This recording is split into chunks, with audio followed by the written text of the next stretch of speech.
C'est un éternel débat.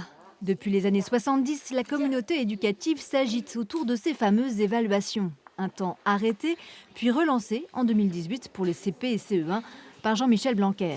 Nouveauté, cette année, tous les élèves de primaire et de collège passeront ces tests en français et en maths pour progresser, explique le ministère dans son clip de présentation. Grâce à cette évaluation, il va pouvoir vous aider au quotidien et vous aider à progresser tout au long de l'année. Sauf que certains professeurs y voient la première étape des groupes de niveau. Là encore, un sujet sensible. Toute la recherche scientifique fait consensus. Ce qui marche le mieux, ce sont les groupes d'élèves hétérogènes. Et là, ce n'est pas le cas, puisqu'on veut vraiment des groupes de niveau, un groupe de faibles, un groupe de moyens et un groupe de bons, si vous voulez. Devant l'inspection d'académie, les professeurs dénoncent aussi les suppressions de classes, et notamment celles de dernière minute, comme au Clos Herbert à Caen, actées au lendemain de la pré-rentrée des enseignants, le samedi, alors que toutes les classes avaient été affichées.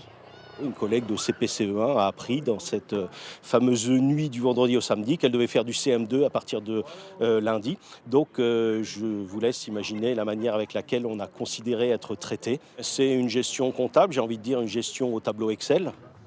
Peu nombreux ce matin, les syndicats ont tenu à être présents symboliquement en attendant de savoir quelle sera la politique éducative du gouvernement de Michel Barnier.